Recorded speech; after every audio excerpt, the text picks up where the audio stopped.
Hello everyone, welcome back to the channel. 31 December 2024 income tax return filers के लिए, GST return filers के लिए काफ़ी इम्पॉर्टेंट है। जो लोग जीएसटी रिटर्न फाइल करते हैं उन्हें 31 दिसंबर 2024 तक अपनी जीएसटीआर 9 और जीएसटीआर 9C को सबमिट करना है, फाइल करना है। जो लोग इनकम टैक्स रिटर्न फाइल करते हैं उनके लिए डेट काफ़ी इम्पॉर्टेंट है। 31 जुलाई 2024 लास्ट डेट थी इनकम टैक्स रिटर्न को फाइल करने की, ऐसे लोग जिनके ऊपर ऑडिट एप्लीकेबल नहीं है। तो यदि आपने 31 जुलाई 2024 तक अपनी इनकम टैक्स रिटर्न को फाइल नहीं की है तो आपके पास अभी भी मौका है 31 दिसंबर 2024 तक आप अपनी आईटीआर को फाइल कर सकते हैं। लेकिन ये जो आपकी आईटीआर होगी इसको बिलेटेड आईटीआर बोला जाएगा। मतलब कि जो आईटीआर आप ड्यू डेट के बाद फाइल करते हैं उसको बिलेटेड आईटीआर कहते हैं। बिलेटेड आईटीआर के केस में आपको लेट फीस का पेमेंट करना होता है। तो यहाँ पे लेट फीस की आपको आईटीआर फाइल करते समय पे करनी होगी। जैसे यदि आपकी टोटल इनकम यहाँ पर 3 लाख रुपए तक है तो उस केस में कोई भी यहाँ पर आपको लेट फीस पे नहीं करना होगा। और यहाँ पे आपको ध्यान रखना है कि ये आईटीआर आपको न्यू टैक्स रेजिम में ही फाइल करने को मिलेगी, ओल्ड टैक्स रेजिम में फाइल करने को नहीं मिलेगी। यदि आपकी टोटल इनकम 3 लाख 1 से लेकर 5 लाख के बीच में है तो उस केस में 1000 रुपीज़ की लेट फीस पे करनी होगी। यदि आपकी टोटल इनकम 5 लाख 1 या उससे ज़्यादा है तो आपको 5000 रुपीज़ का लेट फीस पे करना होगा। और इसके बाद यदि कुछ टैक्स लायबिलिटी आपकी आती है तो उसमें 234A, 234B, 234C में 1% पर मंथ के हिसाब से आपको इंटरेस्ट भी चार्ज किया जाएगा जो कि आपको पे करना पड़ेगा। यहाँ पे इम्पॉर्टेंट पॉइंट ये है कि जिन लोगों ने आईटीआर अपनी फाइल नहीं की है उनके पास तो अभी भी मौका है कि वो फाइल कर सकते हैं।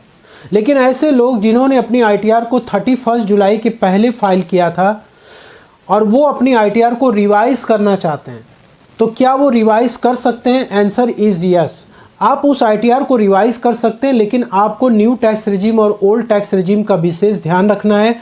यदि आपने अपनी आईटीआर को 31 जुलाई 2024 के पहले आपने यदि फाइल कर रखा है, ठीक है, अब आपको उस आईटीआर को रिवाइज करना पड़ रहा है बिकॉज ऑफ सर्टेन रीज़न।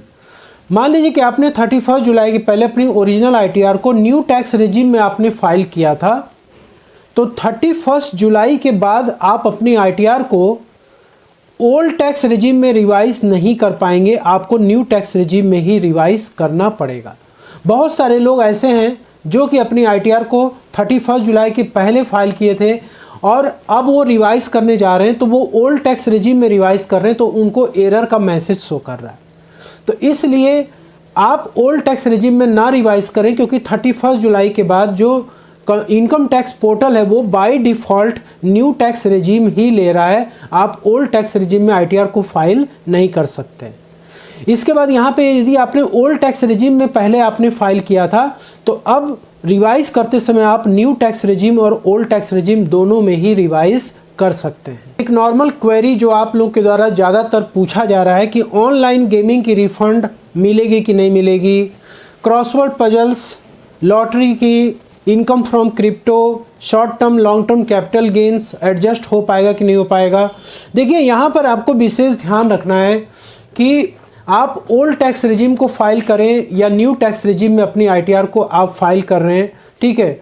आपने लेट सपोज कि आपने 31 जुलाई के पहले अपनी आईटीआर को आपने फाइल किया था ओल्ड टैक्स रेजिम में, ठीक है, और अभी तक आपकी आईटीआर प्रोसेस नहीं हो पाई है और आपके दिमाग में क्वेश्चन आ रहा है कि क्या हम ऑनलाइन गेमिंग की रिफंड ले सकते हैं। आपकी इनकम यदि total income old tax regime में 5 लाख तक या उसके नीचे है तो ऐसे केस में आपको जो रिबेट मिलता है 87A का 12,500 वो आपको मिलेगा। इवन कि आपके इनकम में ये सारे इनकम क्या है, स्पेशल रेट वाले इंक्लूडेड हैं। 12,500 एडजस्ट करने के बाद जो इनकम, जो टैक्स आपका एक्स्ट्रा बचेगा वो आपको इस इनकम के ऊपर पे करना पड़ेगा। दूसरा सिनारियो ये है कि यदि आपने अपनी आईटीआर को 31 जुलाई के पहले न्यू टैक्स रेजिम में फाइल किया था लेकिन 5 जुलाई 2024 के बाद ये सिस्टम चेंज हो गया कि जो स्पेशल रेट वाली इनकम थी उसको 87A की रिबेट को हटा दिया गया, ठीक है। और अभी तक आपकी ITR प्रोसेस नहीं हुई है और आपका ये क्वेश्चन आ रहा है कि क्या ऐसे केस में हमें रिफंड मिल पाएगा, तो देखिए यहाँ पर जो स्पेशल रेट वाली जो इनकम है इस पे जो भी टैक्स आपका बनेगा इस पे 87A का रिबेट आपको 1 रुपया भी नहीं मिलेगा। जो आपकी नॉर्मल रेट वाली इनकम है उस पे तो रिबेट कैलकुलेट की जाएगी, लेकिन जो इस पे जितनी भी टैक्स आपकी आएगी न्यू टैक्स रेजिम में वो आपको पेमेंट करना होगा। 5 जुलाई के पहले यदि आपने मान लीजिए मई में या जून में अपनी ITR को न्यू टैक्स रेजिम में फाइल किया और अभी आपकी ITR प्रोसेस नहीं हुआ और आपने क्या किया, रिफंड क्लेम किया हुआ है, क्योंकि 5 जुलाई के पहले न्यू टैक्स रेजिम में भी इस पे क्या हो रहा था, रिबेट मिल रहा था। लेकिन अब जो ITR प्रोसेस होके मिल रही है वो डिमांड के साथ मिल रही है, क्योंकि 5 जुलाई के बाद स्पेशल रेट पे रिबेट को ख़त्म कर दिया गया। आप लोगों में से काफ़ी सारे लोगों के कमेंट आ रहे हैं कि सर हमने अपनी ITR को मई मंथ में फ़ाइल किया, जून में फ़ाइल किया, लेकिन अभी तक हमारी ITR प्रोसेस नहीं हो पाई है, ना ही हमारा रिफ़ंड हमको वापस मिल रहा है। यहाँ पे देखिए 2 सिनारियो हो सकता है। पहला तो ये है कि आप अपने इनकम टैक्स रिटर्न को फिर से रीचेक करिए। ठीक है, आप क्या कर सकते हैं, यहाँ पे आप आएंगे और आपने जो भी ओरिजिनल ITR आपने फाइल की हुई है, जैसे आप यहाँ पे देख सकते हैं ये ITR आपकी ओरिजिनल ITR है और आप इसको यहाँ से डाउनलोड फॉर्म पे क्लिक करिए। इस फॉर्म को डाउनलोड करने के बाद आप ओपन कर लीजिए। ओपन करने के बाद उसमें आपने जो भी इनकम दिखा रखी है उस इनकम को आप क्या करिए, AIS के साथ आप मैच कराइए। AIS के साथ मैच करिए और 26AS के साथ आप मैच करिए। यदि आपको अपनी इनकम टैक्स रिटर्न और AIS और 26AS में थोड़ा सा भी मिसमैच आपको मिल रहा है, आपको लग रहा है कि नहीं हमने गलती की है, तो आप तुरंत उस ITR को रिवाइज कर दीजिए। पहला काम तो ये हो गया। दूसरा काम ये है कि यदि आपकी ITR में जो भी इंफॉर्मेशन आपने इनकम का, डिडक्शन का जो भी आपने दिया है वो बिल्कुल सही है, सारे आपके AIS 26AS से मैच कर रहा है, तो उस केस में आपको ये चेक करना है कि क्या कोई आउटस्टैंडिंग डिमांड तो नहीं है जो कि आपका पेंडिंग है प्रीवियस ईयर का। तो आप पेंडिंग एक्शन में आएंगे, रिस्पांस टू आउटस्टैंडिंग डिमांड पे आपको जाना है और यहाँ पे आपको चेक करना है कि क्या आपकी पहले की कोई डिमांड है जो कि पेंडिंग है और आपने उसको पेमेंट नहीं किया हुआ है। ठीक है, ये भी एक रीज़न होता है आपकी ITR को प्रोसेस ना होने के लिए। यदि आपका यहाँ पे कोई भी सिनारियो नहीं है, ठीक है, तो आप अपनी ITR को फिर से एक बार क्या कर सकते हैं, रिवाइज कर सकते हैं। ठीक है, एक तो हो गया कि यहाँ पे ओरिजिनल ITR का सिनारियो। दूसरा सिनारियो यहाँ पे ये होता है कि आपने क्या किया, अपनी ITR को फाइल किया था 31 जुलाई के पहले और आपकी ITR डिफेक्टिव मोड में चली गई थी। आपको यहाँ पे ई प्रोसीडिंग का नोटिस आ गया था, डिफेक्टिव रिटर्न्स का नोटिस आ गया था। तो यहाँ पर आपको सेक्शन 139(9) में डिफेक्टिव रिटर्न्स के नोटिस आ गए। आपने यहाँ पे डिफेक्टिव रिटर्न्स के लिए फाइल अपलोड कर दिया। ठीक है, यहाँ पे आपने ITR को रिवाइज नहीं किया था, बल्कि आप JSON फाइल को आपने अपलोड कर दिया और JSON को क्या करना होता है, ई-वेरीफाई करने की ज़रूरत नहीं पड़ती। अब जैसे आप देख सकते हैं कि 20 जून की ITR है और अभी भी ये प्रोसेस नहीं हो पाया है।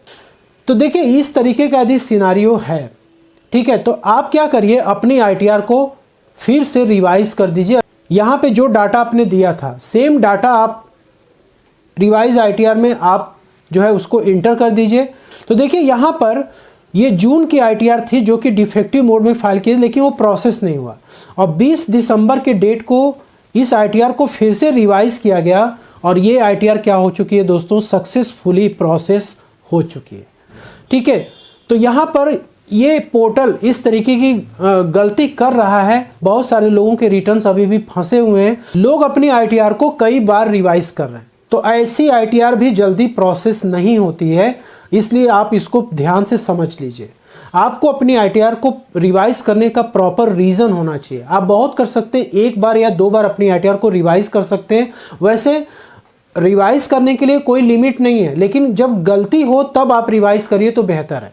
ठीक है, लेकिन आपकी ITR यदि बिल्कुल सही है, कोई दिक्कत नहीं है, तो आप एक बार उसको रिवाइज करके आप रीचेक कर सकते हैं कि हाँ वो प्रोसेसिंग में जा रहा है कि नहीं जा रहा है।